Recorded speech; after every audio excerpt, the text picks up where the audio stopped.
Hi friends, అందరూ ఎలా ఉన్నారు? నా పేరు వినల్, మీరు చూస్తున్నారు విల్ ట్రావెలర్ ఛానల్. ఈరోజు అయితే వైజాగ్ నుండి పాపికొండలు అయితే నేనైతే బయలుదేరిపోయాను. ప్రజెంట్ రాత్రి 11 గంటలకైతే మనకు బస్సు అయితే ఉంది. గురుద్వార జంక్షన్లో అయితే నేనైతే బస్సు ఎక్కడానికి రెడీగా ఉన్నాను. 11 అయింది, ఇంకా బస్సు అయితే రాలేదు. ఇంకా గురుద్వార జంక్షన్ పక్కనే ఉన్నాను. ఈ వీడియోలో అయితే పాపికొండలు మొత్తం అయితే మీకు ఫుల్ డీటెయిల్స్ ఈ వీడియోలో మీకు చెప్తాను. అలాగే మన ఛానల్ని లైక్, కామెంట్, షేర్ చేసి మన ఛానల్ కొంచెం పుష్ చేయండి. అదే ముందుకు వెళ్తుంది. మీ ఆదరాభిమానాలతో కొంచెం ముందుకు వెళ్తే మన ఛానల్ మిగతా వీడియోస్ కూడా పెడుతూ ఉంటాను ఫ్రెండ్స్. నేను ప్రజెంట్ వైజాగ్లో ఉన్న గురుద్వార జంక్షన్ బస్ స్టాప్ దగ్గర అయితే వెయిట్ చేస్తున్నాను. ఇదే మన pickup point. Already 15 minutes time అయిపోయింది, బస్ అయితే ఇంకా రాలేదు. బస్ కోసం అయితే నేనైతే వెయిట్ చేస్తున్నాను. ఈ బస్ బే కన్స్ట్రక్షన్ ఫస్ట్లో అయితే కూలిపోయింది, తర్వాత మళ్ళీ దీన్ని రీకన్స్ట్రక్షన్ కూడా చేశారు. ప్రజెంట్ అయితే చూడడానికి చాలా బాగుంది.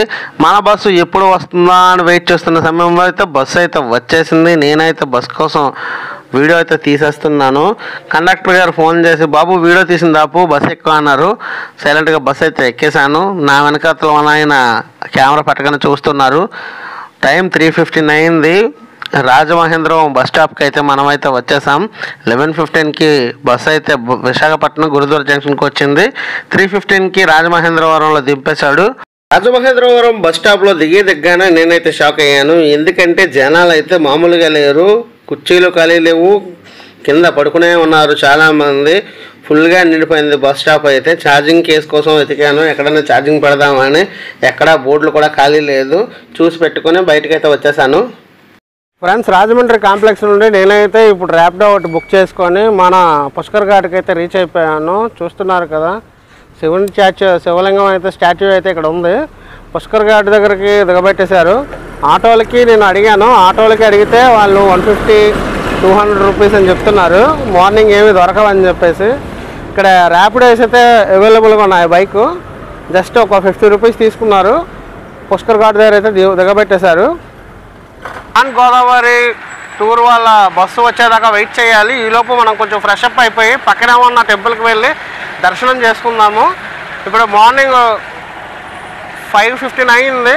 కొంచెం ఫ్రెష్ అప్ అయిపోతే మనం దర్శనం చేసుకొని వెయిట్ చేస్తే 7 o'clockకి మనకి ఒక బస్సు వస్తుంది. ఆ బస్ కోసం వెయిట్ చేయడమే. తర్వాత ఏం జరుగుతుందో మొత్తం అంతా ఈ వీడియోలో అయితే మీరు చూడండి. పుష్కర్ ఘాట్కి నేను వచ్చే టైంకి అయితే జనాలు అయితే కొంచెం తక్కువగానే ఉన్నారు. మనమైతే ఈ టైంలోనే స్నానం చేసేసి కొంచెం ఫ్రెష్ అయిపోదాం అనుకుని నేనైతే సిద్ధం అయిపోయిన తర్వాత మనకు ఒక సబ్స్క్రైబర్ అయితే కనిపించాడు. ఆయన తెలంగాణ నుండి వచ్చాడంట. ఆయన మనకి 1.5 hour అయితే మనకి ఫుల్ కంపెనీ ఇచ్చాడు. ఇక్కడ కనకదుర్గాదేవి ఆలయం, శివాలయము వరుసగా అయితే ఒక 4-5 ఆలయాలు అయితే ఉన్నాయి. మనం శివుడికి ప్రీతిపాత్రుడం కాబట్టి ఆయనకి ఒక దండం పెట్టుకొని ఈ వీడియో కొంచెం జనాల్లోకి రీచ్ అవ్వాలని దేవుడికి అయితే నేనైతే అడిగేశాను.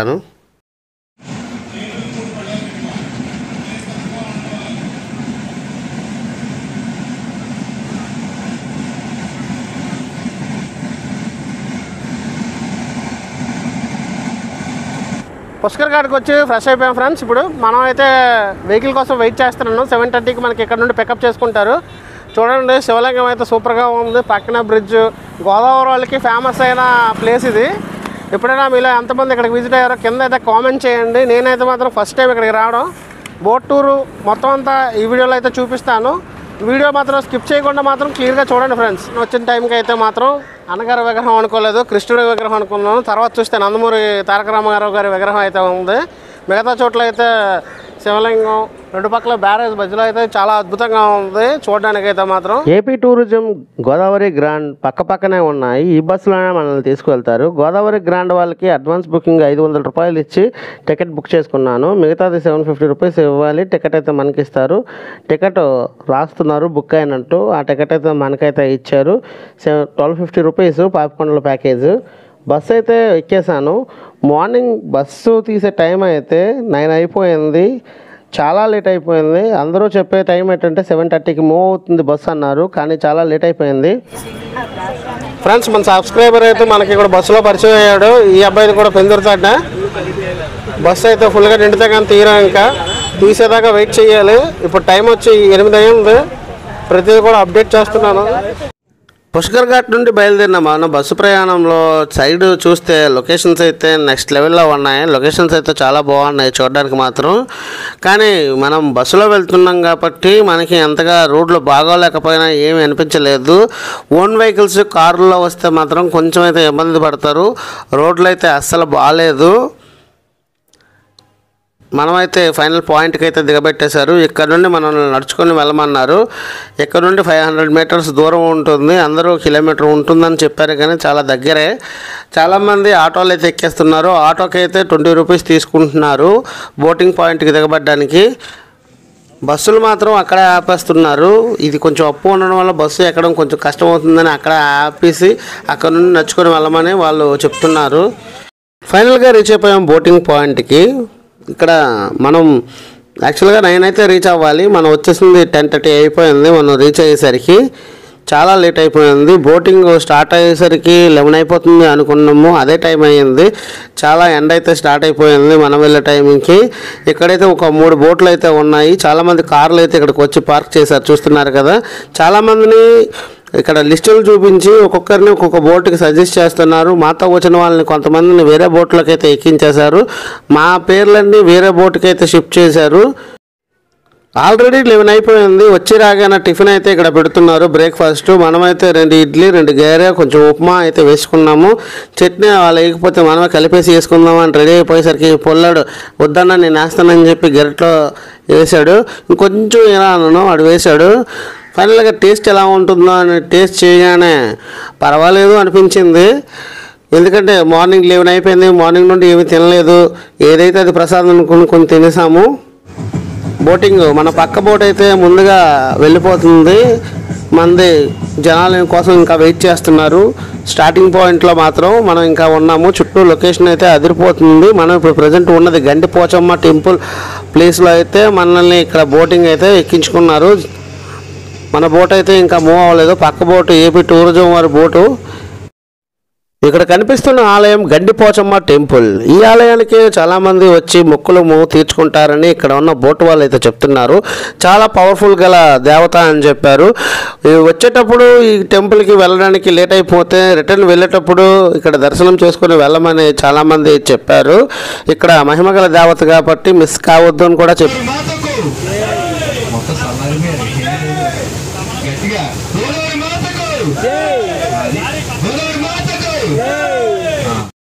బోట్ లోపల అయితే ఇలా ఉంది. 2 వైపులా సీట్స్ అయితే ఉన్నాయి.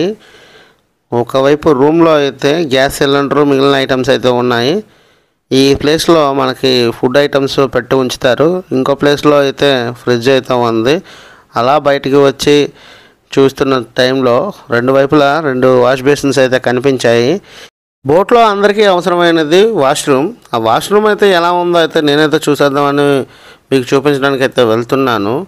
ఈ వాష్రూమ్ అనేది చాలా చిన్నగా ఉంది. ఎవరైనా అర్జెంట్ అయితే చాలా ఇబ్బంది పడతారు. వీలైనంత తక్కువగా తిని ప్రయాణం చేయడం అయితే చాలా ఉత్తమం. ఫుల్గా ఎంజాయ్ చేయొచ్చు, ఎటువంటి టెన్షన్స్ ఉండవు. అలాగే ఆఫీస్ మీటింగ్స్ కానీ ఇంకేం ఉండవండి. రోజంతా కూడా హ్యాపీగా ఎంజాయ్ చేయొచ్చు. సో అందరూ కూడా బోట్ పైన ఉండండి. బోట్ పైన మీకు ఎల్లమ్మ, పుల్లమ్మ, రత్తమ్మ ఇలా ముగ్గురిని తీసుకురావడం జరిగింది. పైన వాళ్ళతో మంచి ఎంటర్టైన్మెంట్ కూడా మీకు ఎంజాయ్ చేస్తాం. సో అందరూ కూడా రెడీగా ఉండండి.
ఫ్రెండ్స్ ఎంతో ఆశతో వచ్చిన మాకు నిరాశలు మాత్రం పెట్టేశారు వీళ్ళు.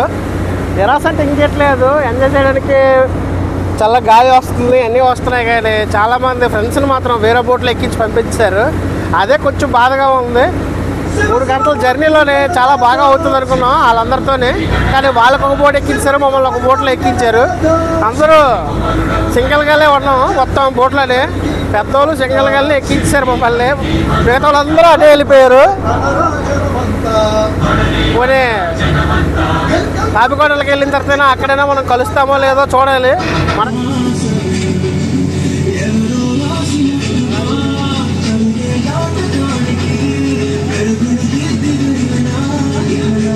తూర్పుగోదావరి జిల్లా దేవీపట్నం మండలం, దేవీపట్నం విలేజ్ అండి. ఈ చుట్టుపక్కల ఏరియాస్ అన్ని ట్రైబల్ విలేజ్ ఒక మండలంగా పిలువడే ఒక విలేజ్ అయితే ఇది. ప్రజెంట్ అయితే ఈ విలేజ్ అంతా కూడా గోదావరి నుంచి మొన్న రీసెంట్ గా బయటకు వచ్చింది. ఎందుకు అంటే పోలవరం ప్రాజెక్టు వల్ల బ్యాక్ వాటర్ పెరగడంతో విలేజెస్ అన్ని కూడా టోటల్ గా మునిగిపోవడం జరిగింది. దాదాపుగా ఇక్కడ 20,000 కుటుంబాలు ఉన్నాయి, అవన్నీ కూడా గోదావరిలో మొత్తం మునిగిపోయి వీళ్ళందరికీ కూడా గోకవరం విలేజ్ దగ్గర కొత్త హౌసెస్ అని ఇచ్చి కొంచెం అమౌంట్ అనేది సెటిల్ చేసి కింద చదువులు ఖాళీ చేసి పంపించేశారు. సో ఈ విలేజ్లే కాదు, దాదాపుగా 276 విలేజెస్ అన్ని కూడా మునిగిపోవడానికి ఆ పోలవరం ప్రాజెక్టు కారణం అండి. ఆ పోలవరం ప్రాజెక్టు ఎక్కడ ఎదురు చూస్తున్నాయి కదా, మన బోర్డింగ్ లెఫ్ట్ సైడ్ చూస్తే 48 గేట్స్ 45 గేట్స్ గోదావరి గడ్డంగా గేట్స్ అయితే కనిపిస్తున్నాయి చూడండి. ఆ పోలవరం ప్రాజెక్ట్ అదేనండి, 140 మీటర్స్ అండి ఆ డ్యామ్ హైట్ వచ్చేసి. సో దాదాపుగా ఈ పోలవరం ప్రాజెక్ట్ అయితే కంప్లీట్ అవడానికి ఇంకా చాలా టైం పడుతుంది. ప్రెసెంట్ టోటల్ గా కంప్లీట్ కాలేదు.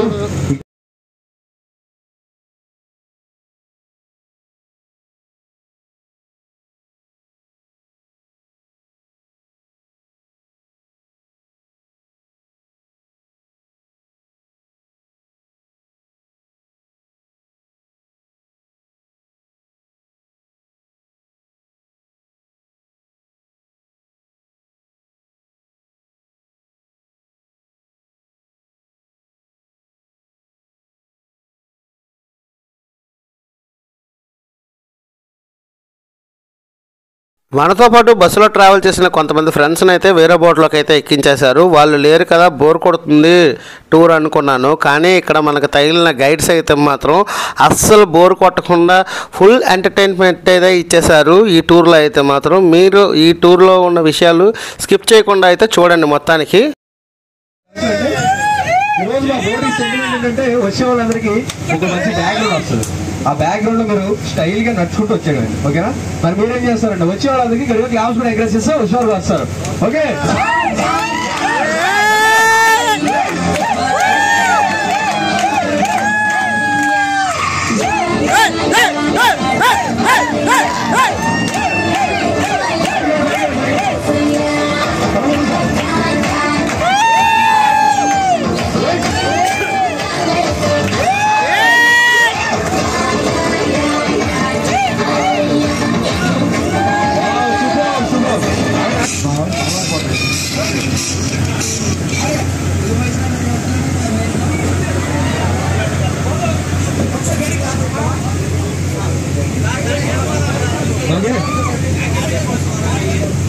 చూడండి, ఓకేనండి?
నెక్స్ట్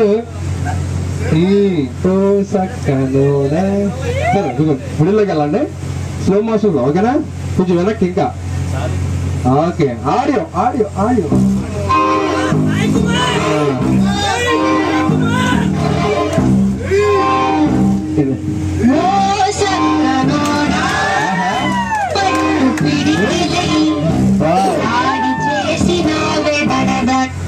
దాడి చేస్తారు ఇప్పుడు ఆయన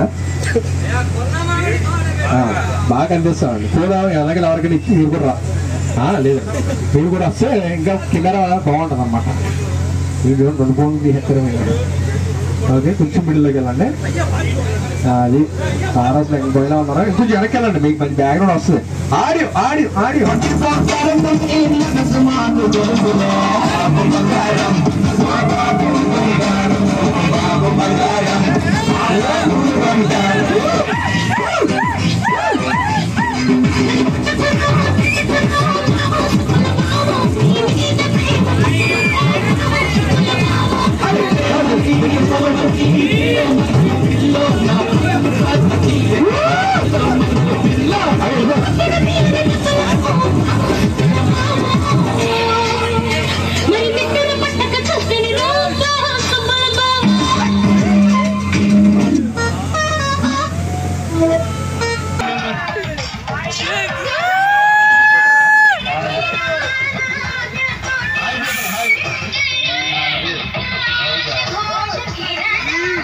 మాత్రం ఓన్ ఉండదు 2 హీరోస్ పైకి వస్తారు ఇక్కడ బాహుబలి మూవీ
డ్యాన్స్ ఎంటర్టైన్మెంట్ అయిపోగానే లంచ్ స్టార్ట్ అయ్యింది. లంచ్లో వైట్ రైస్, పలావ్, అప్పడాలు, మిల్మేకర్ కర్రీ, బంగాళదుంప ఫ్రై విత్ పచ్చడి కూడా ఇచ్చారు. టేస్ట్ అయితే సూపర్గా ఉంది. మనిషి ముక్కు గడ్డం ఆకారంలో కొండ కనిపిస్తుంది కదా, వెల్లకిలా పడుకొని ఆకాశంలో చూస్తున్న మనిషిలా కనిపిస్తున్న ఆ కొండే పాపి అనే రాక్షసుడు, పాపి వినాశుడు, పాపికొండల రాక్షసుడు. మరి ఈ పాపికొండల స్టోరీ ఏంటంటే, గోదావరి నది భారతదేశంలో గంగా సింధు తర్వాత అతిపెద్ద నది. ఇది మహారాష్ట్రలో నాసిక్ దగ్గరలో త్రయంబకంలో అరేబియా సముద్రంకి 80 కిలోమీటర్ల దూరంలో జన్మించి నిజామాబాద్ జిల్లా రేంజల్ మండలం కందుకూరి వద్ద తెలంగాణలోకి ప్రవేశిస్తుంది. ఆ తర్వాత ఆదిలాబాద్, కరీంనగర్, ఖమ్మం జిల్లాల గుండా ప్రవహించి భద్రాచలం దిగువన ఆంధ్రప్రదేశ్ జిల్లాల్లోకి కలుస్తుంది. తూర్పుగోదావరి, పశ్చిమ గోదావరి జిల్లాల గుండా ప్రవహించి చివరికి అంతర్వేది వద్ద బంగాళాఖాతంలో కలుస్తుంది. గోదావరి నది మొత్తం పొడవు 1465 కిలోమీటర్లు. ఈ నది ఒడ్డున ప్రఖ్యాత పుణ్యక్షేత్రాలు చాలా ఉన్నాయి. భద్రాచలం, రాజమహేంద్రం లాంటివి చాలా ఉన్నాయి. పరమేశ్వరుడు ప్రియభక్తుడైన గౌతముడు బ్రహ్మగిరి మీద నివసించేవాడు. ఎటువంటి బీడి భూములైనా విత్తనాలు జల్లి కొద్ది నిమిషాలలో ధాన్యాన్ని పండించగలిగే వరాన్ని శివుడి ద్వారా పొందాడు. ఆ వరం ప్రభావంతో ఏ సమయంలో ఎంతమంది ఆకలితో తన దగ్గరికి వచ్చినా వాళ్ళందరికీ పంటను పండించి భోజన సదుపాయం కల్పించేవాడు. సరిగ్గా ఆ ప్రాంతంలో కరువు సంభవించింది. ఆ కరువును తట్టుకోలేక ఇతర మునులు అల్లాడిపోయారు. గౌతముడు తన వరంతో పంటను పండించి మునులకు అన్నప్రసాదం ఏర్పాటు చేశాడు. గౌతముని వరంను చూసిన మిగిలిన మహర్షులు ఈర్ష్యతో రగిలిపోయారు. వాళ్ళకి లేని శక్తి గౌతమునికి ఉందని అసూయతో ఎలాగైనా గౌతముని అవమానించాలి అని అనుకున్నారు. ఆ మహర్షులందరూ కలిసి ఒక మాయాగోవుని గౌతముడు విత్తనాలను జల్లిన పొలంలోకి పంపించి అది తినేలా చేశారు. ఆ మాయాగోవు పొలంలో మేయడం చూసిన గౌతముడు ఒక చిన్న కర్రపుల్లను దాని మీదకి విసిరాడు. ఆ కర్రపుల్ల తగిలిన గోవు విలవిల్లాడి కొంత దూరం పరిగెత్తి అక్కడికక్కడే చనిపోయింది. ఆ విషయాన్ని అదునుగా తీసుకున్న కొంతమంది ఋషులు అక్కడికి వచ్చి గౌతముడిని గోహత్య పాపం చేశావా అని నిందించారు. గోహత్య పాప పరిహారం కోసం పరమేశ్వరుడి దగ్గరికి వెళ్ళి ప్రార్థించి గోహత్య పాపం చేశానని గంగాదేవిని భూమి మీదకి తీసుకువచ్చాడు గౌతముడు. గంగాదేవిని భూమి మీదకి తీసుకొచ్చినందుకు గౌతమి నది అని, గంగానది గోవు కళేబరంను తాకి గోదావరిగా మారిందని అందరూ చెప్పుకుంటున్నారు. అక్కడ కనిపిస్తున్న 2 గ్రామాల మధ్యలో ఒక 10 ఇళ్ళు ఉన్నాయి అని చెప్తున్నాడు మన గైడ్. అక్కడ ఎవరూ ఉండడం లేదని కూడా చెప్పాడు. గోదావరి నది ఆస్వాదిస్తున్న ఆనందం మామూలుగా లేదు. పదే రాము కదా వచ్చింది. ఎక్స్పీరియన్స్ అయితే మామూలుగా చేయకూడదు. అనుకున్న మాటల్లోనే ఆ స్పాట్కి అయితే వచ్చేసాం. మనకన్నా ముందు 2 బోట్లు అయితే వచ్చి ఉన్నాయి. బైకులు, కార్లు ఎలా పార్క్ చేస్తారో మన బోట్ కూడా అలాగే పార్కింగ్ చేయడానికి పార్కింగ్ ప్లేస్ ఎదుర్కొంటున్నారు. అదేనండి, వాటర్లో ఇటువైపు దిగడానికి అనుకూలంగా ఉంటుందో ఆ వైపు నుండి మన బోట్ అయితే తీసుకొని వెళ్ళమని డ్రైవర్ గారికి సిగ్నల్స్ ఇస్తున్నారు కొంతమంది, రైట్ లెఫ్ట్ అని చెప్పి. ఇదేమైనా కారు కాదు కదా, స్టీరింగ్ తిప్పి కరెక్ట్గా మెట్ల దగ్గరికి అయితే తీసుకువెళ్ళమని మన గైడ్స్ అయితే చెప్తున్నారు. వాళ్ళైతే జాగ్రత్తగా డ్రైవర్ గారు నుంచి చాలా ఓపికగా తీసుకువచ్చి సేఫ్గా ఆపారు. మొత్తానికి మనకన్నా ముందు బోట్లో వచ్చిన వాళ్ళందరూ కూడా అక్కడ ఒక టెంపుల్ ఉందని చెప్పాను కదా, ఆ టెంపుల్కి వెళ్ళి రిటర్న్ అయిపోతున్నారు. మనమైతే వెళ్ళే దారిలో అయితే ఈ షాప్స్ అయితే కనిపించాయి, చూస్తున్నారు కదా. వచ్చే వాళ్ళందరూ దర్శనం చేసుకొని వచ్చేస్తున్నారు. మనమైతే వెళ్తున్నాము. ఎంత దూరం ఉందో తెలియదు, కానీ ఈ బోట్ వాళ్ళు 20 మినిట్స్లో మీరు దర్శనం చేసుకొని వచ్చేయాలి, మళ్ళీ రిటర్న్ వెళ్ళాలి, లేకపోతే లేట్ అయిపోతుందని ముందుగానే చెప్పారు. అందుకే ఫాస్ట్గా మనకి తగిలిన సబ్స్క్రైబర్ అయితే ముందు పరిగెడుతున్నాడు, చూస్తున్నారు కదా. ఇక్కడ కొన్ని ఐటమ్స్ కూడా తయారు చేశారు వెదురు బొంగులతోని. టైటానిక్ షిప్పులు, చిన్నపిల్లలు ఆడుకోవడానికి బుట్టలు, ఇవన్నీ చూసారా, పువ్వులు, ఇవన్నీ కూడా ఉన్నాయి. రిటర్న్లో వచ్చి వాటి రేట్ అంతా అడుగుదామని చెప్పి మేమైతే త్వరగా టెంపుల్కి అయితే వెళ్ళిపోతున్నాము. ఎందుకంటే అది ఎంత దూరమో మనకు తెలీదు, కానీ చాలామంది వెళ్ళి వచ్చేస్తున్నారు మనం వెళ్ళే టైంకి. వెదురు కర్రలతో ఎంతో అందంగా తయారు చేశారో చూస్తున్నారు కదా ఈ పువ్వుల్ని. ఈ గిరిజన ప్రజలు వీళ్ళు ఇక్కడ ఎలా ఉంటున్నారో అయితే నాకైతే అర్థం కావట్లేదు. మన సిటీ లైఫ్లో అన్నీ దగ్గరగా ఉండి కూడా మనమైతే ఉండలేకపోతున్నాం. వీళ్ళు హాస్పిటల్కి వెళ్ళాలన్నా, అత్యవసర పరిస్థితులు ఎటు వెళ్ళాలన్నా కూడా చాలా దూరంగా ఉంటుంది. బోట్ ప్రయాణం ఎప్పుడు ఉండదు కదా. చూస్తున్నారు కదా, ఫైనల్గా అయితే మనం ఈ శివాలయం టెంపుల్కి అయితే వచ్చేసాం. ముఖ్యంగా ఈ శివాలయంలో పూజారి అనే వ్యక్తి అయితే ఉండరు అని చెప్పారు. మొబైల్స్ నాట్ అలౌడ్ అని కూడా చెప్పారు. ఇక్కడ వీడియోలు తీస్తే శిక్షార్హులు అవుతారని బోర్డుల మీద రాసి ఉంది. చాలామంది వచ్చిన వాళ్ళందరూ ఈ జలధార కింద కాళ్ళు కడుక్కొని లోపలికి వెళ్ళాలి అని బోర్డు కూడా ఉంది. మనమైతే కొంచెం పైకి వెళ్ళి కొంచెం ఫ్రెష్ అయ్యి గుడిలోకి వెళ్దామని పైకైతే నేనైతే వచ్చేసాను. ఈ పైన కడుక్కొని ఆ టెంపుల్కి వెళ్ళి రావాలి. మనం ఇప్పుడు టెంపుల్ దర్శనం అంతా అయిపోయిన తర్వాత నేనైతే మళ్ళీ బయటకైతే వచ్చేసాను. బోటింగ్కి వెళ్తున్నాను. ఎందుకంటే వాళ్ళు ఇచ్చిన టైము ఇంకొక 10 నిమిషాలే ఉంది. 20 మినిట్స్ లోపు రావాలని చెప్పారు. ఇక్కడ బొంగులో చికెన్ కూడా అమ్ముతున్నారు. ఇక్కడ ఉన్నవాళ్ళు జీవన విధానం ఎలా అయినా చేసుకోవాలి కాబట్టి చిన్న చిన్న ఐటమ్స్ వీళ్ళు అమ్ముతూ బతుకుతున్నారు ఇక్కడ. మనం వెళ్ళే టైంకి అయితే మన బోట్ అయితే రెడీగా ఉంది. మిగిలిన వాళ్ళు రావాలి కాబట్టి వాళ్ళ కోసం కూడా కొంచెం ఆపి వెయిట్ చేస్తున్నారు. మన జర్నీ అయితే రిటర్న్ స్టార్ట్ అయిపోయాము. చూడండి అద్భుతమైన లొకేషన్స్ మామూలుగా లేదు. ఎటు చూసినా కొండలు. ఈ పడవ గోదావరి నది మధ్యలో వెళ్తున్న ఫీలింగ్ మామూలుగా లేదు. నెక్స్ట్ లెవెల్లో ఉంది. మీ ఫ్యామిలీ అండ్ ఫ్రెండ్స్తో ఎవరితోనైనా ఒక్కరోజు టైం స్పెండ్ చేసి ఇలాంటి ప్రదేశానికి వస్తే మాత్రం వాళ్ళు చాలా ఇష్టపడతారు. అస్సలు బోర్ కొట్టించని గైడ్స్ అయితే ఇక్కడ ఉన్నారు. ఒక ట్రిప్ అనేది ఒక 50 మంది 60 మంది వచ్చిన వాళ్ళతో మనం ఒక ఫ్యామిలీలో కలిసి ఉదయం నుండి సాయంత్రం దాకా ఫుల్గా ఎంజాయ్ చేసి బాధలు ఉంటే అవి కూడా మర్చిపోయి రిటర్న్ హ్యాపీగా నవ్వుతూ వెళ్ళే ఒక్కరోజు ఈ గోదావరి గ్రాండ్ ట్రిప్ అండి. సూపర్గా అయితే ఉంది. మాకైతే అనిపించింది. ఈ కొండల మధ్యలో వెళ్తున్న ఫీలింగ్ అయితే మాత్రం నెక్స్ట్ లెవెల్. మనం ఎక్కడైనా వెళ్ళుండొచ్చు పడవల మీద, కానీ ఈ పాపికొండలు ఎటు చూసినా కూడా ఒక ఆహ్లాదకరమైన వాతావరణంతో కూడుకున్న ప్రాంతం అయితే ఇది.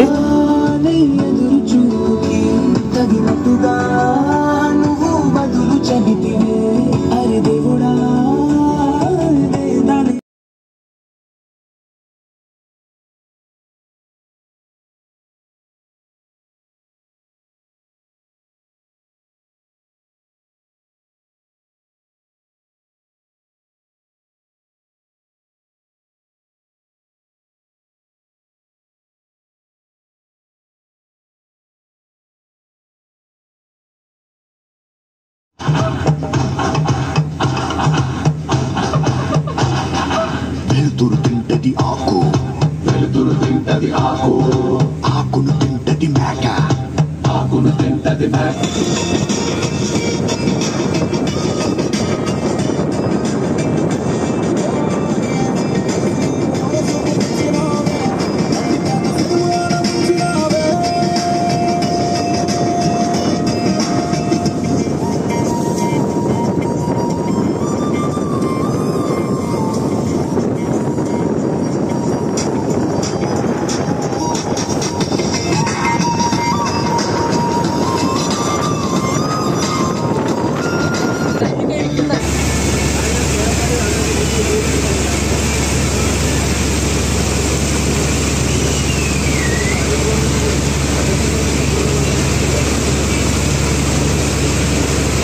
ఈ ట్రిప్ అంతా కంప్లీట్ చేసుకొని రిటర్న్ గండిపోచమ్మ టెంపుల్కి అయితే మనల్ని అయితే తీసుకొచ్చేసారు. ఈ ట్రిప్లో అయితే మాత్రం నేనైతే చాలా హ్యాపీగా ఫీల్ అయ్యాను. ఎందుకంటే సోలోగా వచ్చిన నేను ఈ ట్రిప్లో మిగిలిన వాళ్ళతో కలిసి ఉండగలనో లేదో, వాళ్ళు నాతో కలుస్తారో లేదో, ఈ వీడియో సరిగ్గా వస్తుందో లేదో అని చాలా కంగారు పడ్డాను. కాకపోతే ఇక్కడికి వచ్చిన వాళ్ళందరూ మనకి ఫుల్గా సపోర్ట్ చేశారు విత్ గైడ్స్. వాళ్ళ ఎంటర్టైన్మెంటు, వాళ్ళ సహకారం చాలా వరకు వీడియో తీసేటప్పుడు అన్నిటి విధాలుగా అయితే నాకైతే హెల్ప్ చేశారు. చాలా బాగా అయితే ఈ టూర్ అనేది కంప్లీట్ అయింది. మీలో ఎంతమంది ఈ గోదావరి టూర్ అయితే వచ్చారో కింద అయితే కామెంట్ చేయండి. నాకైతే ఈ ట్రిప్లో అయిన మొత్తం ఖర్చు అయితే అరౌండ్ 1500 to 2000 రూపీస్. ఎందుకంటే వైజాగ్ నుండి నేను బయలుదేరేటప్పుడు అయితే నాకు బస్సు నుండి వచ్చేసాను. బస్కి అయితే 420 రూపీస్ పడింది అండ్ 1250 రూపీస్ ఈ బోట్ ట్రిప్. అక్కడే వచ్చేసరికి 1600 or 1700 అయిపోయింది. మిగతా ఖర్చు అంతా బోట్లోనే ఫ్రీ అయింది కాబట్టి అక్కడ ఏం ఖర్చు అవ్వలేదు. రిటర్న్ ట్రైన్కి వెళ్తే ఒక 300 వేసుకుంటే వైజాగ్కి 2000లో కంప్లీట్ అయిపోతుంది. కానీ నేనైతే రిటర్న్ వైజాగ్ అయితే వెళ్ళడం లేదు. కాకినాడ వెళ్ళి అక్కడ కొరంగా అండ్ యానం వెళ్ళి అక్కడ మొత్తం ప్లేస్ కవర్ చేయాలనుకున్నాను. ఈ వీడియో కనుక మీకు నచ్చితే లైక్ చేయండి, షేర్ చేయండి, అలాగే మన ఛానల్ని సపోర్ట్ చేయండి. సబ్స్క్రైబ్ మాత్రం ఖచ్చితంగా చేసుకోండి ఫ్రెండ్స్.